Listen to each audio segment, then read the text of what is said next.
It's the Mixed Martial Arts Hour with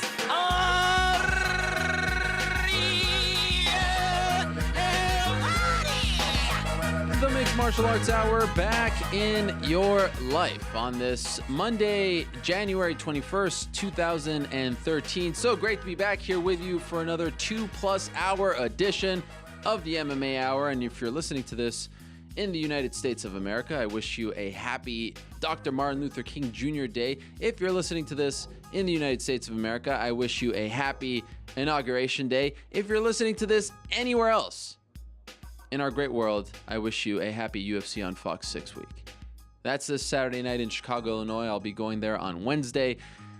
The flyweight title is on the line. Demetrius Johnson versus John Dodson. Rampage Jackson, will he be fighting in his final UFC fight against Glover Teixeira? We'll find out on Saturday night and maybe a little bit beyond. Showtime Pettis versus Donald Cerrone. Eric Koch versus Ricardo Lamas, also on the main card. You may have forgotten that because it's not on the commercials, but it is there. United Center, Saturday night. We'll talk about that in the third hour as we update Rick's Picks Challenge. How did our own Rick do in week one of his challenge? If you recall last week, I gave him $100 between now and April 27th. 10 events. He got lucky. I don't know if you know this, but another event was thrown in there. UFC on Fuel TV 9. That was not one of the 9 events that I counted last week. So now we got 10 events for him to choose from. People saying not fair. People saying that it's too tough to convert 100 into 400. Bollocks. I may have a bone to pick with him about his picks, but we'll get to that in the third hour. We'll also take your questions and comments in the third hour as well. And this week, the best question asker of the day gets this prize. You can see it on my table right there. It is an unbelievable shirt, courtesy of our friends at Nomos. Nomos.com. Actually, it's Nomos-NYC.com. One of my favorite t-shirt lines, one of my favorite apparel companies in the world. I mean, they are just so ahead of everyone else. Look at this Pride 10 shirt, Sakuraba giving up the rear naked choke to a lovely lady. An amazing t-shirt, Pride 10. That could be yours. All you have to do is ask a good question. In the second hour, we'll be talking to Mike Goldberg, the UFC play-by-play man who returns to the quote-unquote broadcast booth on Saturday night. We'll talk to him about his brief hiatus and this Saturday night's fights. We'll also be talking to Carlos Condit. The natural-born killer faces Rory McDonald in March, UFC 158. Tickets for that go on sale this week. Big press conference this week as well. Will Nick Diaz show up? I think he will. GSP, Tom Wright, they'll be there in Montreal. I believe it's Wednesday in Montreal. Nick Diaz also scheduled to be there. UFC 156, it goes down next Saturday. Not this Saturday, next Saturday in Las Vegas, Super Bowl weekend. And the UFC once again tries to counter-program us. Once again, they try to steal our listeners and our viewers. But don't worry, we don't have an ego here. You know, we're cool with that. You want to put on something at the same time? We'll just join you, and we'll simulcast it. For at least 20 minutes or so, we'll give you a portion of the UFC 156 conference call, which will feature Jose Aldo, which will feature Frankie Edgar, which will feature Alistair Overeem, Bigfoot Silva, Antonio Rogerio Nogueira, Rashad Evans, and UFC President Dana White. Happy to hear that his ear surgery went well last week. Carl Psycho Amusu, he faces our good pal Ben Askren on Thursday.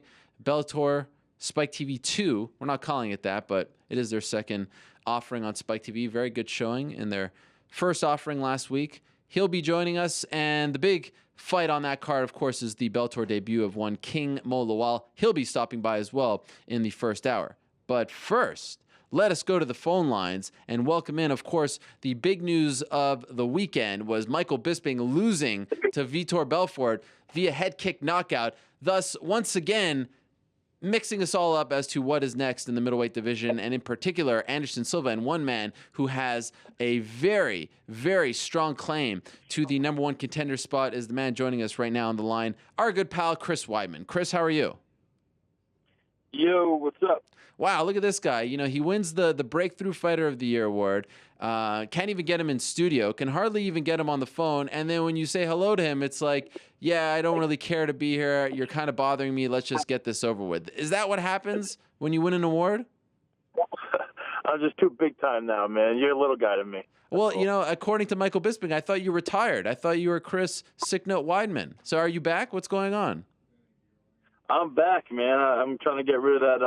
I'm trying to get rid of that nickname he gave me. Yeah. Were you bothered by it? No, not at all. I think he's pretty funny. Honestly, Michael Bisping can't say one thing about me that actually pissed me off. I actually think he's a good guy, and I think he's doing a good job promoting himself, and he says some funny things. And if I ever retaliate and say something back, it's just for good humor and just have fun with this whole business we're in, which is some entertainment as well. So just having fun. So I saw you tweeting on Saturday night about his loss, and then saying that the timing would work out for a fight between you and Anderson. What do you think of his performance on Saturday, and what do you think of Vitor's performance? I thought, to be honest with you, even before the fight, I did think Michael Bisping was going to end up winning the fight, and I thought Michael Bisping had it down pretty good before the fight, even discussing like what he was in danger of, and getting past the first couple rounds, and then he'd probably be good. And I'm going to say, I thought Michael Bisping, I thought he was doing pretty good. And I thought Belfort, I was looking for Belfort to explode more in the first couple rounds and have that chance of knockout. And I didn't want to see Bisping draw him into that fight where it's going to be, touching him apart and Belfort's relaxing and all of a sudden he's tired and it's too late. But Belfort stayed relaxed and he picked his times to explode, and obviously it worked out. That one time in the first round, hit him with the head kick, and then again in the second round, and that's the way the sport goes sometimes. But it's not like I was wishing bad on Bisping or anything like that. I didn't want the guy to I don't like wishing bad on anybody. I just feel like it's almost like bad karma. So I wasn't going crazy either way. Whoever won, I didn't really mind. But as you alluded to on Twitter, after what happened at 155 with Tim Boetsch losing, with Alan Belcher losing, and now with Michael Bisping losing, this opens the door for you. And I don't know if you noticed this. I don't know if you got the same thing.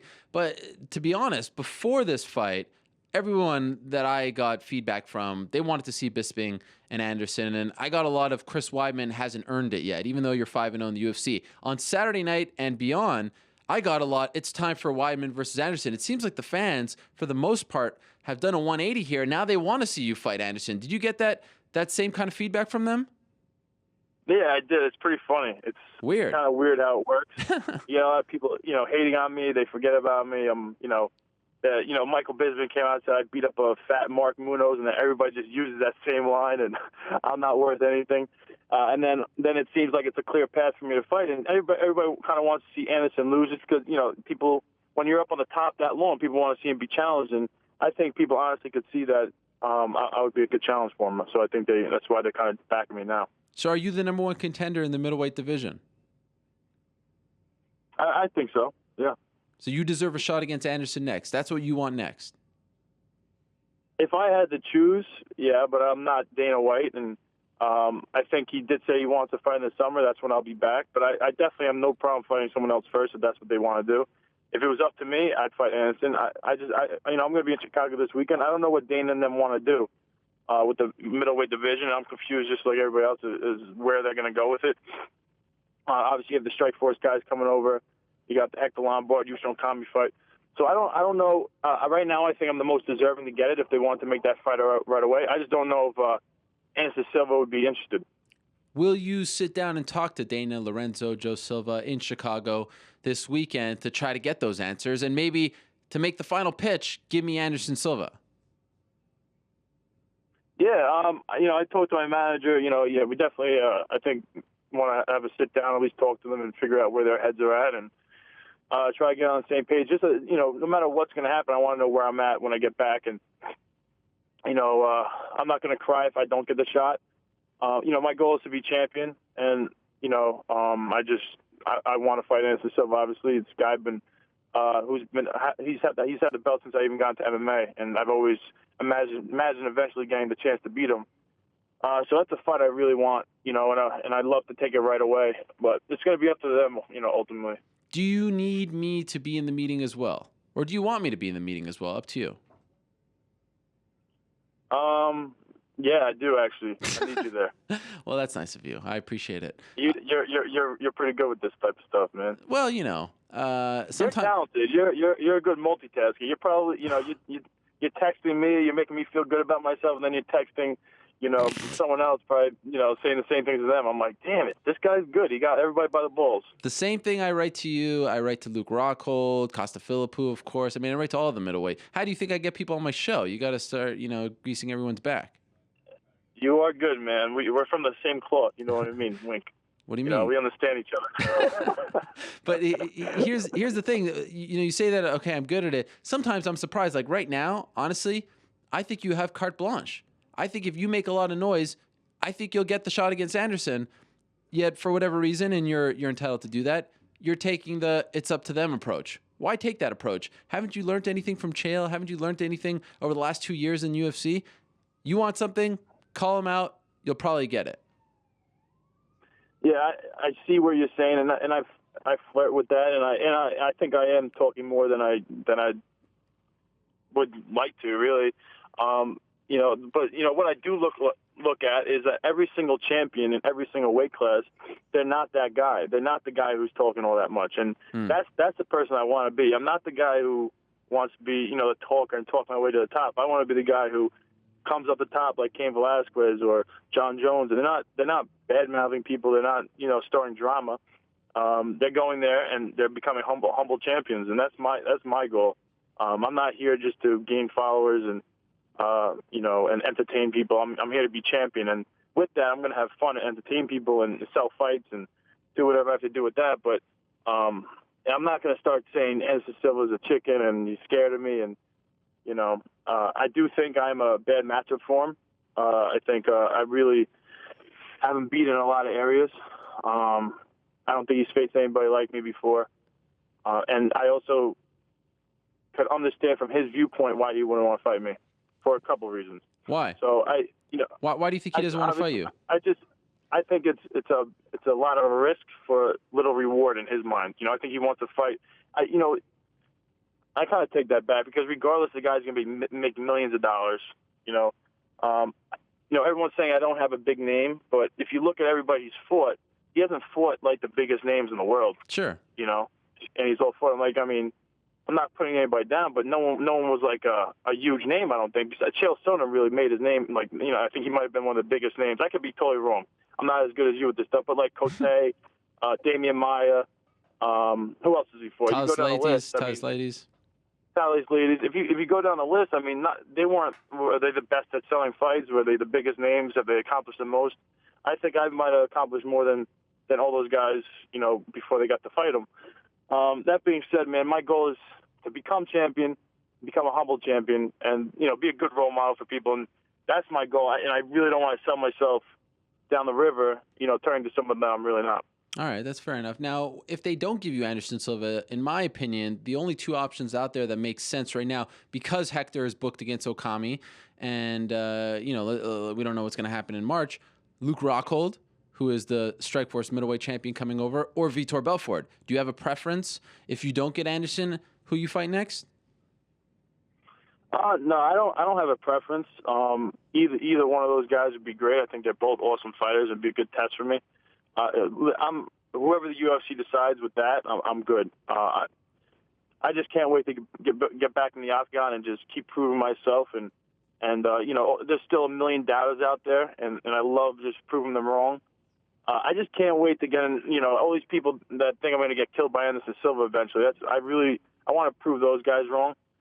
Either one of those guys would be great, to be honest with you. But I would love to have Anderson Silva right away. But we'll see. And I'll throw in one more. If you don't get Anderson, I think you versus Jacare would be a fun fight as well. Jacare, of course, coming over from Strikeforce as well. How's the shoulder? You say it's summertime. I mean, perfect world, all goes well now. Give us an update. But when could you be ready to fight again? Not training camp. Be ready to fight inside the octagon. I'm pretty sure, based on what the doctors told me. I'm actually going to see my doctor for the checkup tomorrow. But from the original diagnosis after surgery, what they told me was it was going to be 100% at 4 months. That's when training camp would start, which probably lead me to like June for my next fight. And is there a part of you, let's say you fight again in June. Let's say you're ready and clear to fight again in June, July.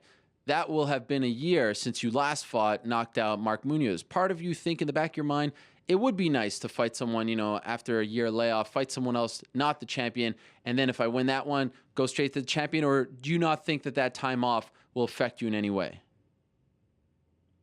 I've done it before. I've had a hand surgery that I was off for a year, and I came back, and I actually fought the guy Uriah Hall, who's I think on the Ultimate Fighter. Yep.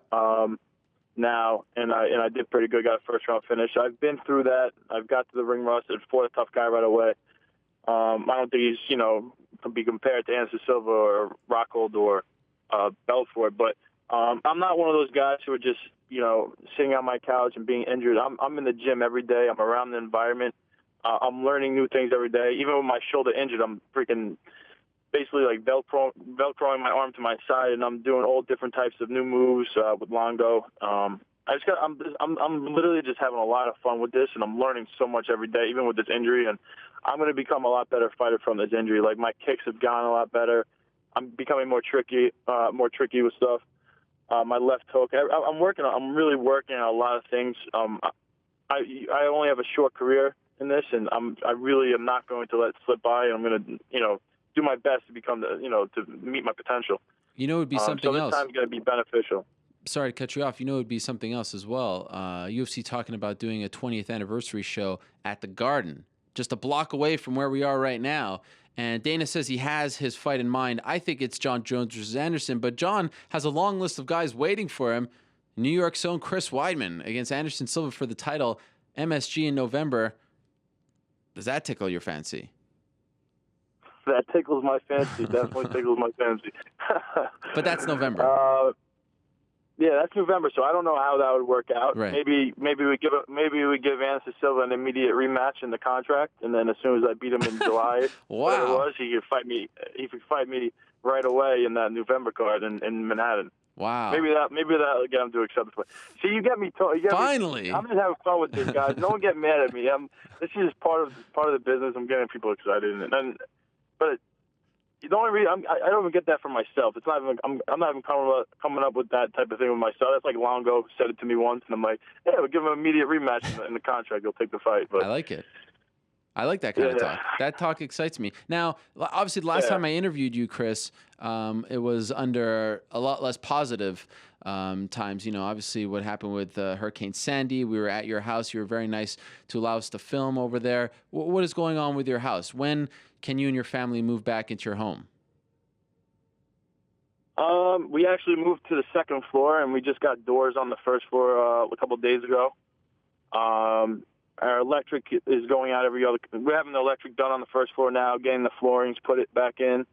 We won't have like a first floor probably for a couple more months, but we're definitely grateful where we're at right now. It's a lot better. We were at my parents' house for a while, and I used to live in the basement, which was like nice little apartment I made for myself and my family, which got small, but my sister took that over, which is good for her.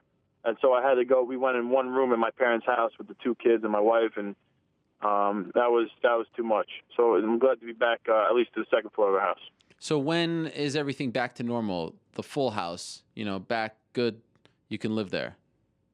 I don't know. I'm probably thinking another 4 months, 4 or 5 months. It's going to be almost a year thing, man, which is crazy. But I guess that's the way it worked. To deal with that, the injury at the same time, and with your family and everything, did you ever have a breaking point over the last couple of months where you just kind of lost it? I mean, that's a lot for one person to deal with.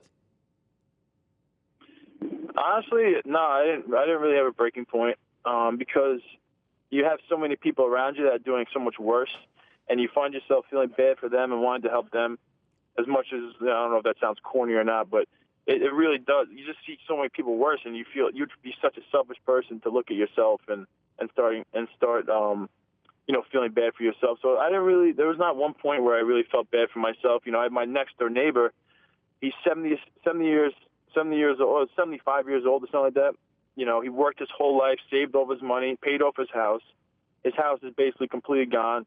He had no flood insurance. He's probably going to have to give away his house. And just in like these couple months that this happened, you could see his life at 70-something years old just got turned upside down, man. And he has his wife who's sick right now. I mean, it's just, you feel your heart just goes out to people like that. And I don't know what you could just see he's aged. aged so much more just from this event. I hate to see that happen. You know, you're in the last years of your life, like towards the end of the years of your life, and you want to really enjoy it, spend time with your wife, and enjoy the fruits of your labor. And just something like that happens, and it's just me. I'm young. I have plenty of years left. I could do so much. I could get a job, whatever it is, and keep making money. And him, I just feel so bad for people like that. And there's thousands of people like him. And so there's not one day where I looked at myself and cried and was depressed. Well, that is very good to hear. Looking forward to seeing you back inside the octagon, Chris. And let us know how that meeting goes. If you want us to come in, camera, no camera, advisor, no advisor role, whatever you want. I'm here to help. And I think I appreciate it. You know what's pretty cool? Lorenzo followed me on Twitter right after the Bisping fight. Whoa. And yeah. That's what you should have said right at the top. That's big news. What kind of reporter are you? Well, how am I supposed to know that? How can I follow that kind of stuff? Wow. The Ariel Helwani of 2 years ago would have been on top of that. You're really screwing up. Wow. Man. That's the news bulletin right there. Lorenzo Fertitta follows Chris Weidman immediately after the contender is knocked off Michael Bisping. We just got our answer. I don't know if it was immediate. Whatever, just go with it. Like 24-hour period. Just go with it. That's huge. I don't know if it was a couple hours after, but well, that's huge. That's huge. Good luck with the meeting. Good luck in Chicago. We'll see you there, hopefully, or not. Up to you. I'll be. Yeah, you need to be there, man. We will be there. We look forward to it. I'll talk to my manager. Okay, fine. Keep us posted. All right. All right, muzzle tough. There he is, Chris Weidman. Thank you very much. Dropping the Hebrew just to get in my good graces, of course. Looking forward to seeing him back in action. And could he be the number one contender in the middleweight division? We'll talk about that. I'm sure a lot of you will be asking about the Anderson Silva situation in the third hour when we answer your questions.